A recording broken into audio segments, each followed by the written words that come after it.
اس کے دل کے اندر نور قرآن کا گھر کرنے لگ جاتا ہے. وہ جیسے آتا ہے نا وَمَن يُرِدِ اللَّهُ خَيْرًا يَشْرَحْ صَدْرَهُ لِلْإِسْلَامِ وَمَن يُرِدْ أَن يَهْدِيَهُ يَشْرَحْ صَدْرَهُ لِلْإِسْلَامِ. اللہ جسے ہدایت دینا چاہتا ہے اس کے سینے کو کھول دیتا ہے اسلام کے لیے. یہی مطلب ہے ہدایت دینے کا, اللہ سینہ کھول دیتا ہے. اور جسے اللہ تعالیٰ گمراہ کرنا چاہتا ہے, یعنی جس کے مقدر میں گمراہی ہے, اللہ کے علم سابق کے اندر موجود ہے کہ یہ گمراہ شخص ہے اور اس نے گمراہ ہو کر ہی مرنا ہے, اللہ اس کے لیے سینے کو تنگ کر دیتا ہے. ہدایت سنتا ہے, قرآن سنتا ہے, لیکن مؤثر نہیں ہوتا, متاثر نہیں ہوتا, اثر انداز نہیں ہوتا. اللہ تعالیٰ پھر اسے اور گمراہی میں آگے کر دیتا ہے. یہ اصل مقصد ہے. وَمَن يُضْلِلْ فَلَا هَادِيَ لَهُ, پھر اسے واپس کوئی نہیں لا سکتا جس کو اللہ آگے کر دیتا ہے. اگر کوئی بندہ کہے جی وہ تو تقدیر کے مطابق چل رہا ہے, تو تقدیر کا پتہ ہے اسے کہ اس کے بارے میں کیا لکھا ہوا ہے. اور دوسری بات یہ ہے, جیسے میں نے پہلے بتایا, کہ اگر ایک استاد, ایک ٹیچر اپنے تجربے کی بنیاد پہ یہ کہہ دیتا ہے اسٹوڈنٹ کو کہ آپ نے فیل ہونا ہے, آپ نے فیل ہونا ہے, اب اس کا کیا یہ مطلب ہے کہ وہ محنت کرنا چھوڑ دے اور کہے کہ چونکہ استاد نے کہہ دیا فیل ہونا لہٰذا محنت کروں گا بھی تو فائدہ کوئی نہیں, کیونکہ اور اگر فیل ہو جاتا ہے تو استاد کو آگے ملامت کرے گا کہ تم نے کہا تھا فیل ہو جانا. استاد آگے سے کہے گا کہ تم محنت کر لیتے, میں نے تمہیں اس وجہ سے کہا تھا کہ تم فیل ہو جاؤ گے, تم محنت کر لیتے.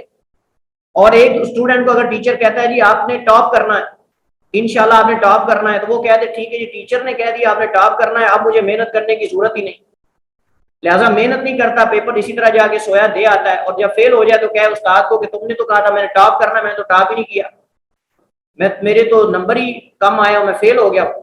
تو استاد کو ملامت کرنے کا حق نہیں رکھتا, چونکہ استاد نے اپنے تجربے کی بنیاد پہ یہ نتیجہ اخذ کیا ہے کہ چونکہ یہ محنت نہیں کرتا, نالائق ہے, فیل ہونے والا, اور جو بھی محنت نہیں کرتا وہ فیل ہوتا ہے, اور جو محنت کرتا ہے وہ ٹاپ کرتا ہے. تو اس نے اس اپنے علم کی بنیاد, تو اللہ تعالیٰ نے علم سابق کی بنیاد پہ بتا دیا کہ اس بندے کے یہ ہے ہی شر کو پسند کرنے والا.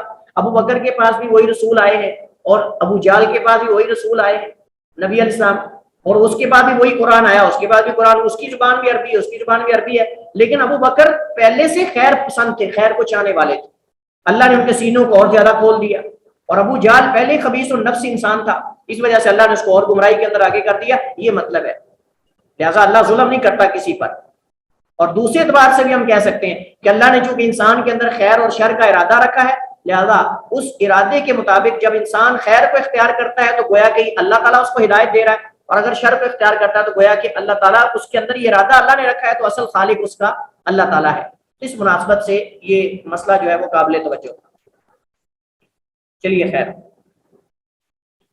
وعن عمار بن یاسر رضی اللہ عنہ قال سمعت رسول اللہ صلی اللہ علیہ وسلم یقول ان طول صلاة الرجل وقصر خطبته مئنۃ من فقہ کہ نبی علیہ السلام سے میں نے سنا, حضرت عمار بن یاسر رضی اللہ تعالیٰ عنہ فرماتے ہیں کہ میں نے رسول اللہ صلی اللہ علیہ وسلم سے سنا. حضرت عمار بن یاسر رضی اللہ تعالیٰ عنہ معروف صحابی ہیں اور آغاز میں اسلام لانے والوں میں سے ہیں, اور حضرت یاسر کے بیٹے ہیں, حضرت یاسر رضی اللہ تعالیٰ عنہ جن کو آل یاسر کے نام سے پکارا جاتا ہے. پورے خاندان کو اسلام میں اذیتیں دی گئیں, تکلیفیں دی گئی, اور یہ پہلے لوگوں میں سے, مسلمان ہونے والوں میں سے جن کو اہل مکہ نے اذیتیں دی, تکلیفیں دی, پوری فیملی کو, پورے خاندان کو. اور یہ وہی لوگ ہیں جن کے بارے میں یہ آیت نازل ہوئی الا من اکرہ وقلبہ مطمئن بالایمان, مگر جس کو مجبور کر دیا جائے اور وہ کلمہ کفر کہہ دے تو وہ کافر نہیں ہوتا. چونکہ حضرت یاسر اور ان کے بیٹے عمار, ان کو مارا جاتا تھا, ان کو کہا گیا کہ تم اللہ کے نبی کے بارے میں برے کلمات کہو, آپ کی شان میں گستاخی کرو, ہم آپ کو چھوڑ دیں گے. اللہ کے نبی سے انہوں نے اجازت مانگی تو اللہ کے نبی نے اجازت دے دی. فرمایا کہ تمہارا دل کیا کہتا ہے؟ انہوں نے کہا ہمارا دل تو مطمئن ہے آپ کی محبت میں اور ایمان میں. فرمایا ٹھیک ہے تم مجھے برا بھلا کہہ لیا کرو, کوئی حرج نہیں. کہا کہ تم سے عذاب جو ہے, چونکہ ابھی مسلمان کمزور تھے اس وقت, مسلمان ابھی کمزور تھے اس وقت, اس وجہ سے آپ نے اجازت دی.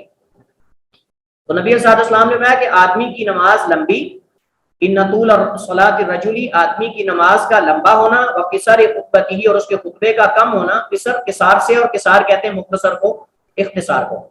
مئنۃ من فقہ, یہ اس کی نشانی ہے. مئنہ کہتے ہیں علامت کو, یہ علامت ہے من فقہ, اس کے فقیہ ہونے کی. اور یہ ہم نے وہاں پڑھا تھا جب ہم نے مسائل پڑھے تو اس کے اندر میں نے ذکر کیا تھا کہ یہ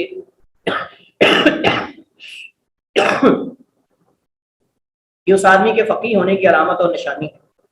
صحیح مسلم کی حدیث ہے یہ, اور حدیث صحیح ہے. اس حدیث کا مسئلہ ہم پڑھ چکے ہیں کہ خطبہ مختصر ہونا چاہیے, نماز لمبی ہونی چاہیے. چلیے یکفی, اسی پہ ہم اکتفا کرتے ہیں انشاءاللہ. باقی حدیث اللہ تعالیٰ جو ہم نے پڑھا ہے اللہ تعالیٰ اس سے زیادہ سے زیادہ مستفید ہونے اور عمل کرنے کی توفیق عطا فرمائے. آمین. اعلم و احکم. وصلی اللہ وسلم علی نبینا محمد وعلی آلہ وصحبہ وسلم.